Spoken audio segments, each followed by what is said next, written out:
Look at there, look at there, look at there. And I want y'all to wave to the camera. Wave to the camera. Hashtag BTBY. BTBY. Hashtag BTBY. BTBY. All right. So we welcome you guys not only here in the room, but across the globe that are here for the BTBY experience. So you guys, are you ready for our next speaker? Now, are we ready for our next speaker?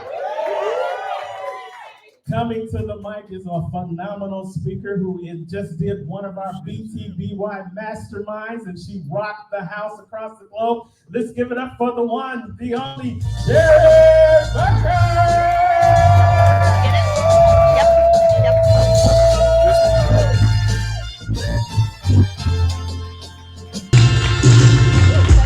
Ooh, child, things are gonna get easier. Ooh, child, things get brighter. Ooh, child, things are gonna get easier. Can I be real with you? Yes. Okay. I had a hard last year. I had a hard year. July, my mom almost died. And worse than that, oh, you guys can't hear me? No. I'm loud. I had a hard last year. I had a great year before that. But July, when my mom almost died, it was hard. And to make matters worse, I don't come from the best family background. And so you know what it was doing to me? It was taking me back where I don't live. Have you guys ever had that happen to you?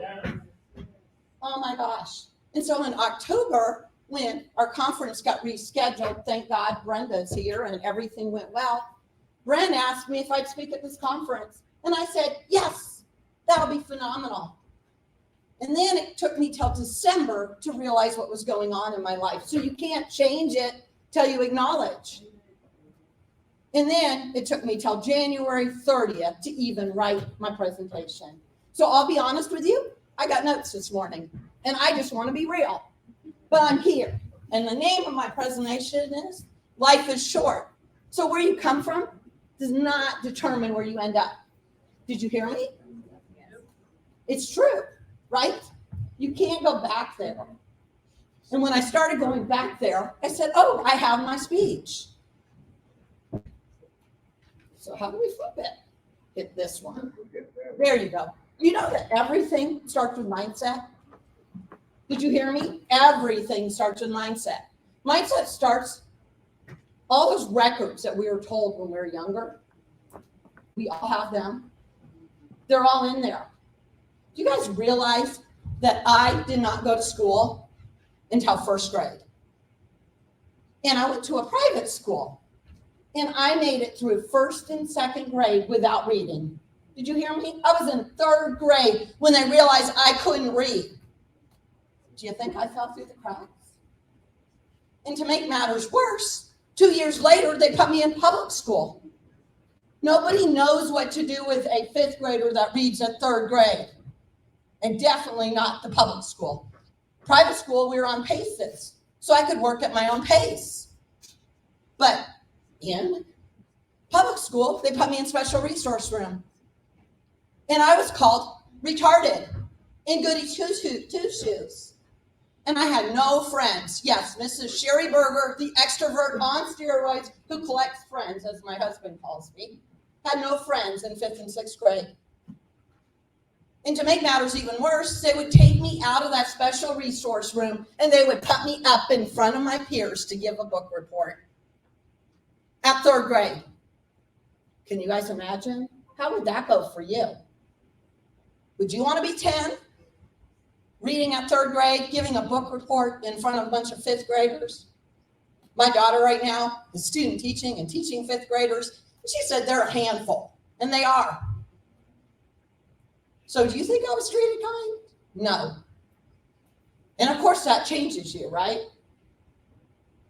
But to make matters even worse, at home, my sister is 2 years younger than me, and she is smart. She's very, very smart. So when she was in third grade, she was reading at fifth grade. And my mom would have me come down and read to adults. And I was so proud. They say I have a form of dyslexia or something, why I didn't read. Who knows? Is what they say, right? And so I would come running downstairs to show these adults that I could read. I was so proud of myself until they would call my sister down. And she was in 3rd grade reading up 5th grade. I felt dumb. I felt only if I was smarter, only if I could do more. Why is my sister so smart and I'm not? So that's my story, right? So I learned in high school, well, in junior high, guys give you power, by the way. If you don't know that, if you're a little cute and you're lots of fun, those guys give you power. And I love people, and I can make lots of friends. So I focused in school on making as many friends as possible and having as much fun. Never thinking I was smart enough to do anything in school. So guess what? I had lots of friends and I had lots of fun. That's how I got through.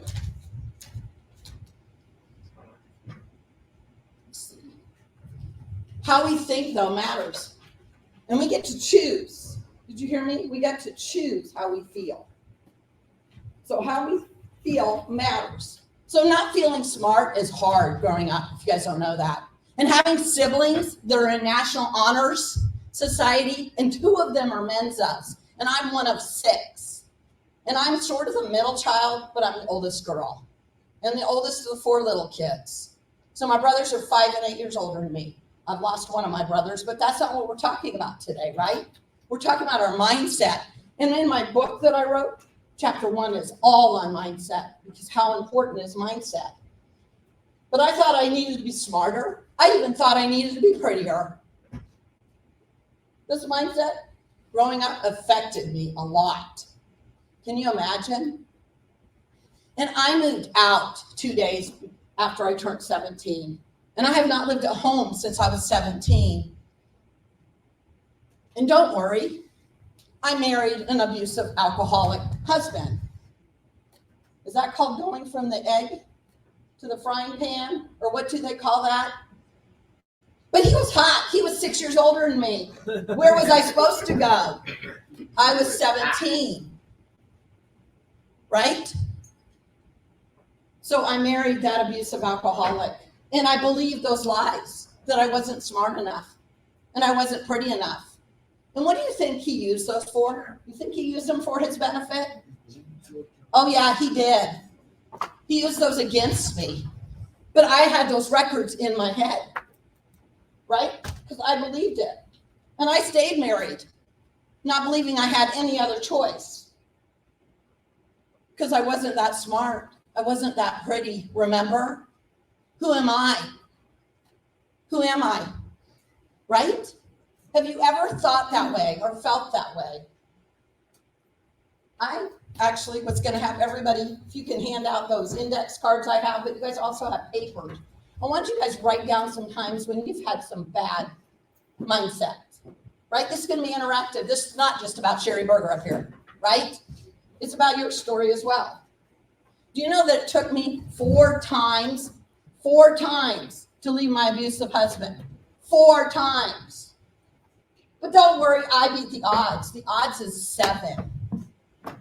And the things that happened in that marriage, if you want to call it a marriage, I don't believe it was a marriage, right? I was married 3 years. I was 20. I left him, but I had no GED. I had no money. He drank it all. My bank accounts were empty, right? I had no education. I didn't even have a driver's license. Do you think he had me where he wanted me? And to make matters worse, people would tell me I can't. So I believed them. I believed that I can't. What are you going to do? If you leave him, what will you do? I don't know, but I don't want this. But I had a friend. Had one person that believed in me. One person. And his name was Gerald Harris. And I actually dedicated my book that I wrote to him. But he believed in me when nobody else did. When everybody would tell me I can't, he would say, do you want it or you don't? No. Gerald, you didn't hear me. Gerald, hello. They say I'm not that smart. Do you want to or you don't?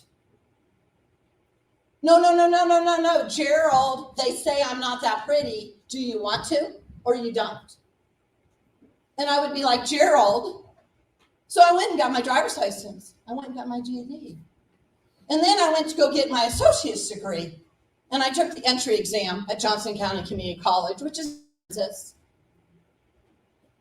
And I had to take fundamentals of math, fundamentals of reading. I had to take learning strategies. I had to take. See, Gerald, they're right. I'm not that smart. I bet you all know what Gerald said. Do you want to or you don't? Right? So I went. And I got straight A's. Do you know I've never seen straight A's before in my life? But that was the year I was a single mom. I had a 1-year-old because I became a mom at 19. I had an 18-month-old. I got straight A's. I was working, taking 15 credit hours, working 30 hours a week and raising a kid on my own with no child support. What the heck is child support? People go, I don't get no child support. I said, really? And then they say, well, he doesn't see the kids. I go, really? I don't even know where he is. Right? But it worked out better in the long run. Was it fun in the journey? Well, no. But I ran home to show my mom I got straight A's. Because all you want is your mom and dad to be proud of you. And my mom looked at me and said, I am so sick of hearing about your school. It's all you ever talk about. You need to stop that. So my sister that was smart, she failed out 2 semesters, and I was making it. That's not how it's supposed to be. So I don't think mom was real happy about that. But that's not how it worked out, right? I was focused. I was driven. I was trying to get better for me and my son. So he saw things in me that I didn't see in myself. Like I said, when I said I couldn't, he would say I could. And Gerald supported me through my education. And I learned to realize that every success and achievement I made, right? I got a driver's license. I got a GED. I got my associate's degree. I went on to get a bachelor's degree from Park University. I worked as a programmer analyst when women were not in programming in the 90s because you got to get the big ass jobs. You got to take care of a kid by yourself. Come on now. And I was a system analyst. And I just kept doing more because every success proved to me I could do more, right? Every success takes you further to becoming where you want to be. I'm going to flip this. I'm trying to stay on task because Brenda will kick me off the stage, people. Let's just be real. And I got a lot to say. So every success, though, would take me closer to my success. And I found people who believed in me along the way. And you wanted me to tell you something? People told me I was smart. People told me I was pretty. People told me. And Gerald always told me, right? So this brings me to my next point. Our next point is find those people who do believe in you. Find those people who want you to be successful. And as Linda was talking about, find those coaches and mentors, right? And those people who will help you be successful. That's all in chapter 4 of my book, right? Find those people in your life because they're so important. So,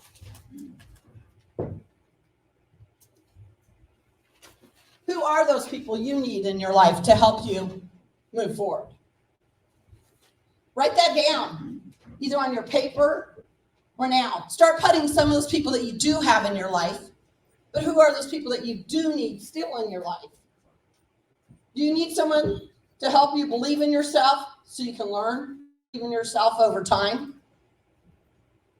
Everybody's always like, oh, you just need to believe in yourself. Sometimes it's hard to believe in yourself. I talked to somebody today that lost a bunch of weight. And I was like, oh my gosh, I did that. Then I almost died. I gained a bunch more weight and I need to lose weight. And I said, man, I need to talk to you. Because if you want to lose weight, you should talk to somebody that's lost some weight, right? Because it's hard. But if you got somebody to believe in you, you can do it. If you want a bachelor's degree or you want school, talk to somebody that's been there, right? So find those people that have been there, done that. When you start believing in yourself, you never know what you can or will accomplish. And it's okay if you don't believe in yourself. I told you, find other people that do and learn. I don't like the saying, fake it till you make it. I really don't. And if anybody knows Sheri Berger, she does not fake it. Sheri's real. I'm not a fake. I don't like that saying. What is something you were told as a child that plays over and over in your head? And you're going to hate it, but I'm going to say write it down. Get it out of your head.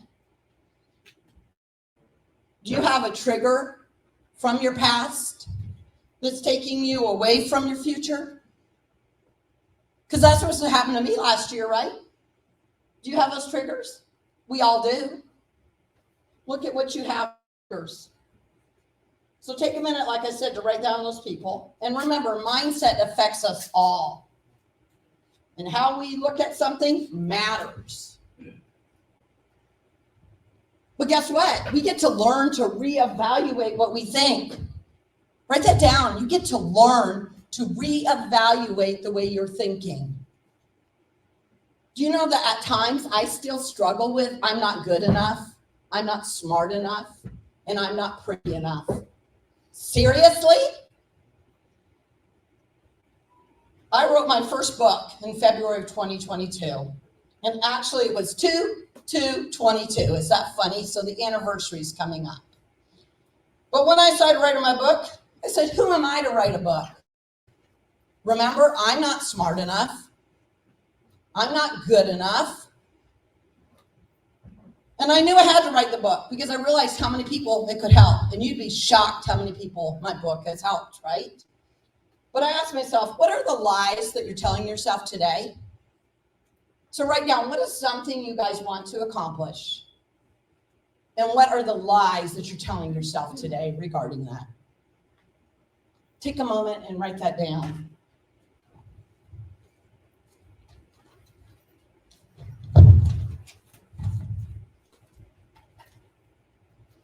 I said, who am I to write a book? I'm not smart enough.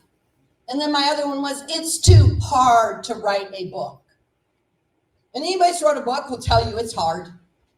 It's hard to lose weight though. It's hard to graduate college. It's hard. It's hard. Lots of things are hard. So who am I to write a book? I finished college and I've done so many other things. By God, I can write a book. What the heck? That's what I had to say to myself. The next lie was, it's too hard for me to write a book. So I went to a conference. I brought props with me today, but it's hard. It's too hard to use props on stage. Yeah, right. I should go the other way. I can do it though, right?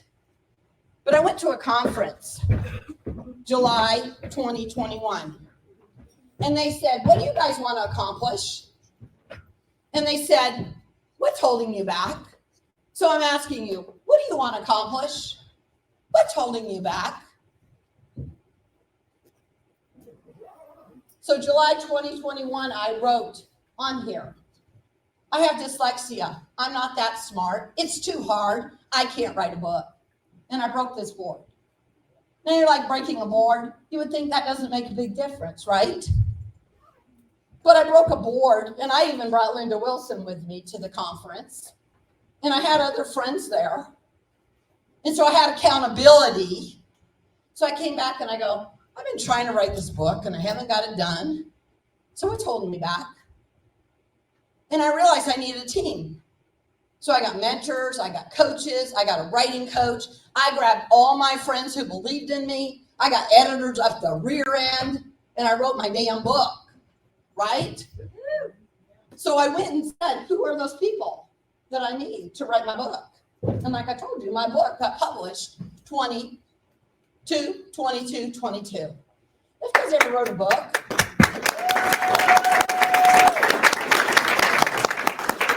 and I set goals. And when I set goals, by God, don't get in my way. You can ask my husband. I will run you over. So I'm going to get done whatever I want to get done. But I set a goal, and I thought I could get this. This was July, and I've been playing with it. By the end of the year, I wanted it done. You know, don't you want it January 1st to be published? But if you've ever written a book, which I know a lot of you in this room have, you got to edit it and re-edit it. And by the way, they want you to edit it some more. You got to be kidding me. So I didn't get it in January. I wanted it by Valentine's Day because I'm all about creating the life and business that you love. I'm a transitional coach. I help people create the life and business they love. So why not love yourself for Valentine's Day? But no. It went live 2/22/2022. So that's when God decided my book would go live, not Sheri. So let's see if I can get it to flip. What do you want to accomplish in your life? What are those lies that are holding you back? And what support do you need to accomplish those goals? And go out and find those people as you learn to believe in yours. And last but not least, remember, everything starts with mindset. You get to choose. Did you hear me? You get to choose what you think. And you get to choose how you feel. And mindset is an ongoing process. It's not a one and done. It's ongoing. And today I'm going to be giving out a free copy of my book. I paid for all the printing of it. I'm just asking people to pay for the shipping if you want a free copy. Otherwise, I have other copies in the back of the room. But I want to thank you all for listening to my story today. And go out and make this a great, great year. Thank you. Sheri, Berger, give it up.